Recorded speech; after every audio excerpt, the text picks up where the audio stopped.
Hola, muy buenos días. Hoy nos acompaña aquí en el set de Atlántico TV Aida Blanco, que es presidenta de la Asociación Amino Galicia contra el abuso y el maltrato infantil, y además es abogada.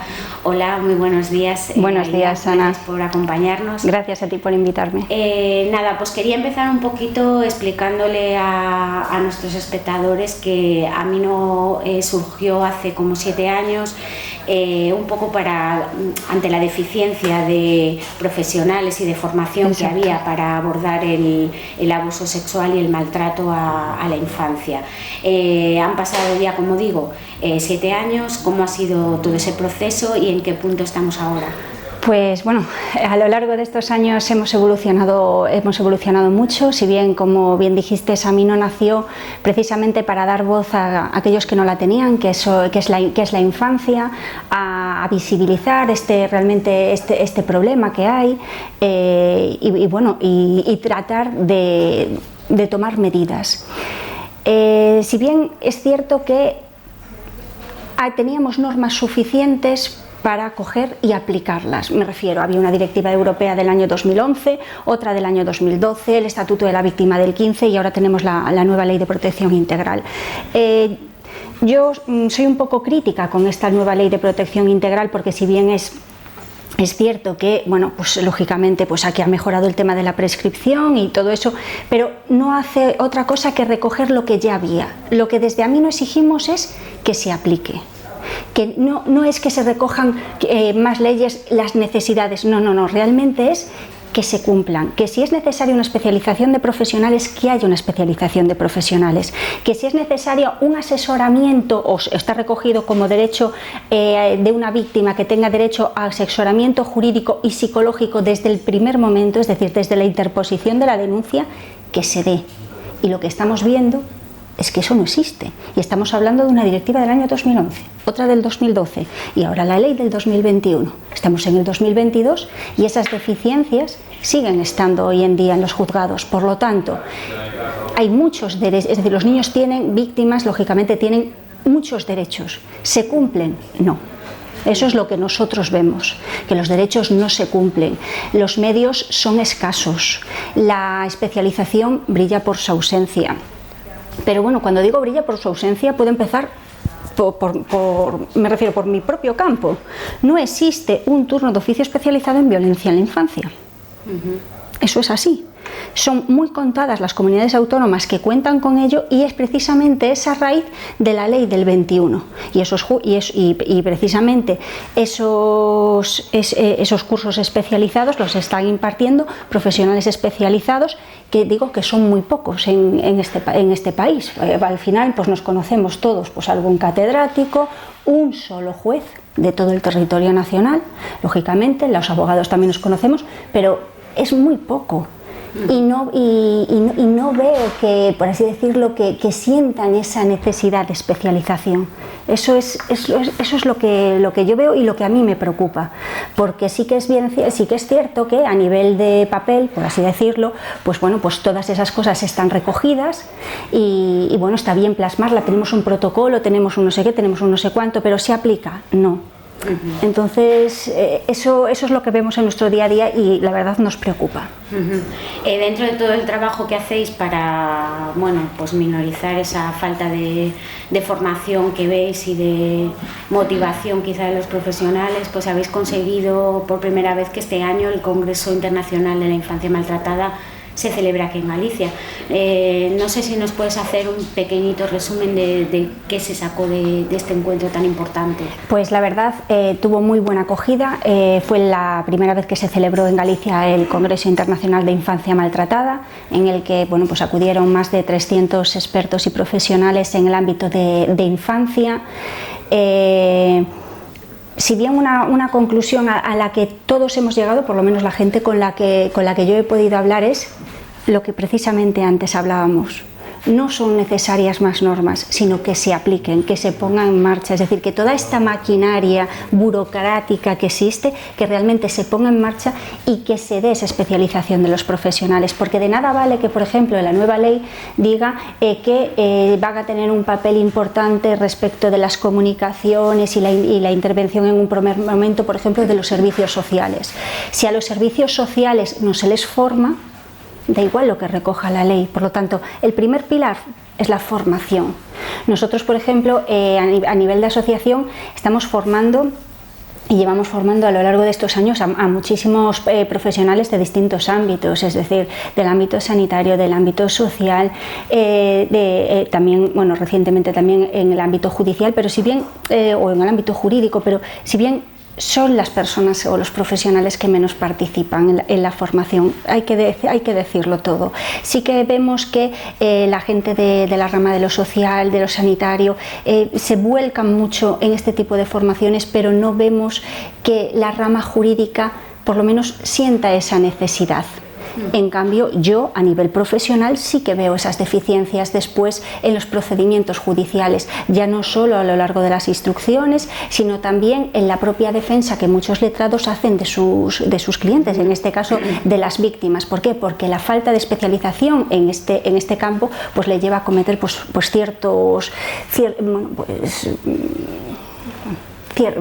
determinados fallos, digámoslo así, o no pedir determinadas pruebas en un determinado momento, porque si bien es cierto que estamos hablando de niños menores de edad y que no es lo mismo el testimonio de un niño de 5 años que de un niño de 15, entonces la celeridad con la que se tiene que dar al procedimiento no es la misma, y la intervención que se le tiene que dar al niño de 5, digo en cuanto a recoger su testimonio, pues a lo mejor no es la misma que el niño de 15. El niño de 15 lógicamente sabe lo que ha vivido, pero su mente funciona de otra manera y recoge absolutamente todo. Y en el niño de 5 hay detalles que se van perdiendo. Por lo tanto, en lo que es ese testimonio hay que recogerlo, pues si puede ser en el mismo momento de la denuncia o días después, que no sea 2, ni 3, ni 4, ni 5 meses más tarde. Sorprende mucho todo lo que estás contando cuando hablamos de cifras que marean, ¿no?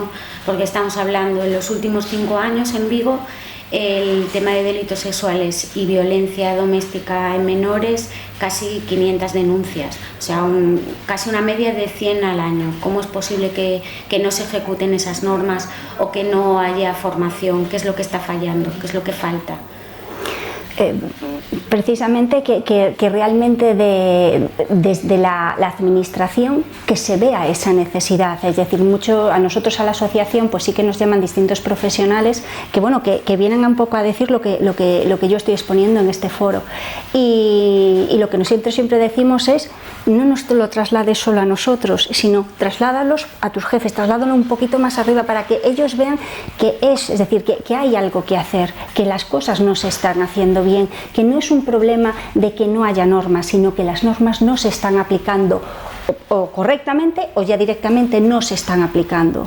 Por lo tanto, es necesaria una especialización, ya digo, de todos los profesionales que intervienen con la infancia: jueces, fiscales, abogados, el equipo psicosocial, que es una de las pruebas más importantes en este tipo de procedimientos. Pues es necesario equipos psicosociales especializados precisamente en infancia, para que sepan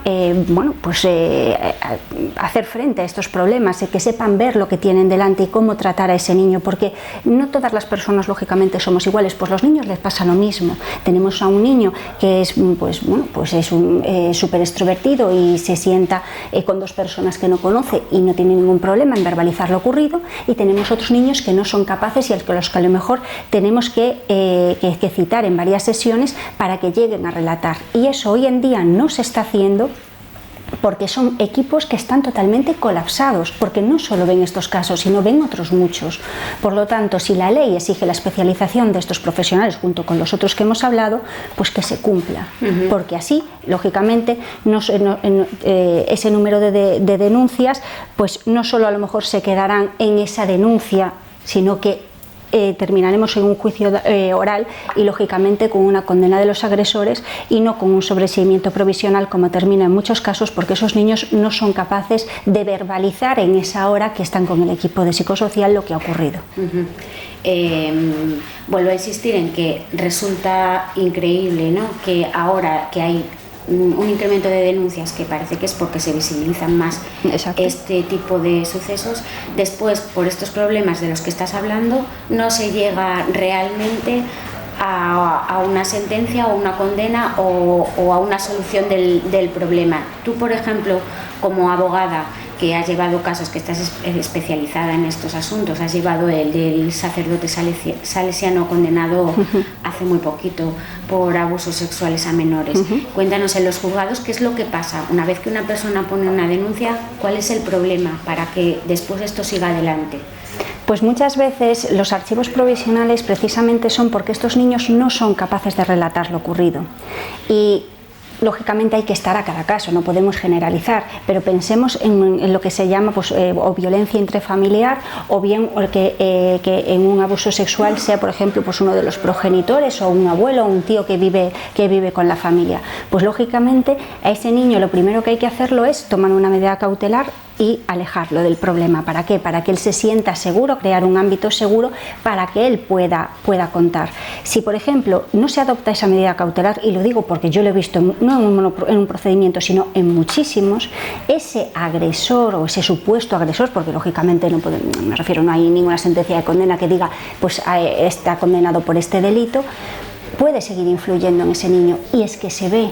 No cuentes, no digas, omite esto, y después, bueno, pues los niños te terminan contando que si le dice que si cuenta, pues le va a pasar esto a mamá, o te puede pasar esto a ti, o vas a vivir peor de lo que has vivido hasta ahora, etcétera, etcétera, etcétera. Entonces, hay determinadas diligencias o determinadas medidas que deben de adoptarse desde un primer momento, como por ejemplo esta orden de alejamiento o suspensión del régimen de visitas si por ejemplo hablamos de padres separados, y no se adopta porque si no hay algo sólido de lo que echar mano, los jueces no acuerdan esta medida.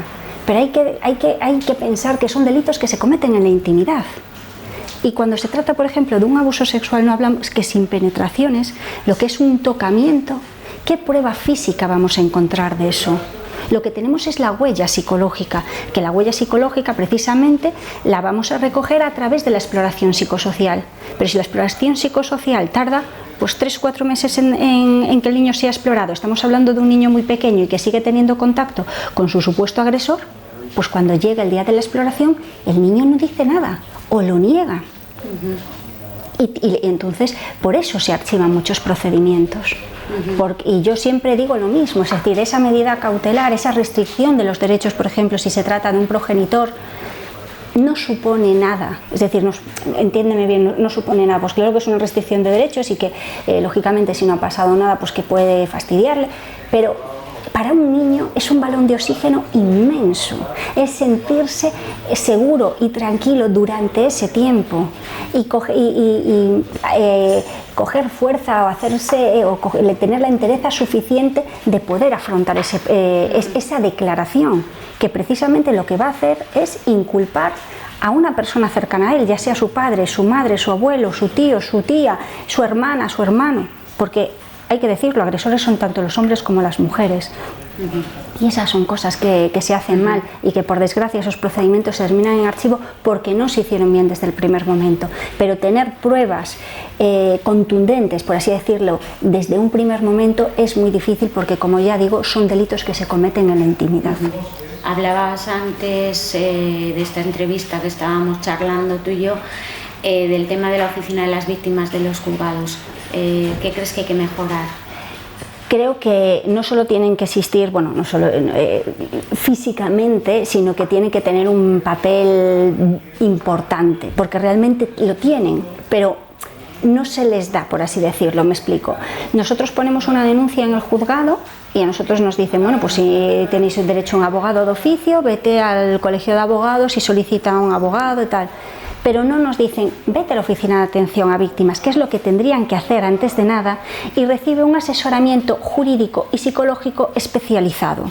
Es decir, en la Oficina de Atención a Víctimas siempre tiene que haber un jurídico, que no lo hay, y siempre tiene también que haber un psicólogo experto a mayores de otros profesionales que tengan que intervenir, porque a esas personas, es decir, a esas víctimas se les tiene que dar un asesoramiento integral para que sepan a lo que se van a enfrentar.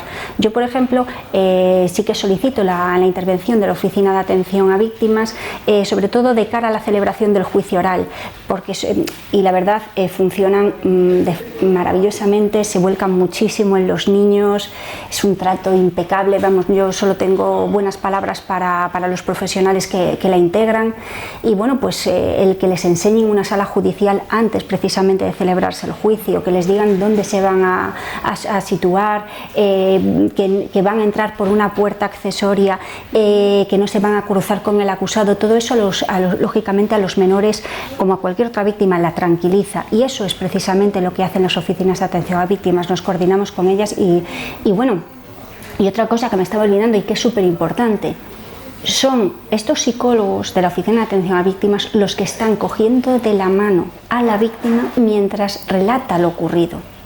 Y son las personas que los asisten en el caso de que se vengan abajo, sufran una crisis, es decir, tienen un papel para mí muy importante de cara al procedimiento, porque son unas de las personas que les dan tranquilidad y, por así decirlo, pues eso, que las están acompañando mientras ellos están relatando algo tan doloroso como, por ejemplo, puede ser un maltrato o un abuso sexual. Pues nada, pues muchísimas gracias, gracias a vosotros. Cosas tan interesantes y que sigáis trabajando tanto y tan bien desde aquí. Bueno, muchísimas gracias, un placer siempre contar contigo. Nada. Gracias, adiós.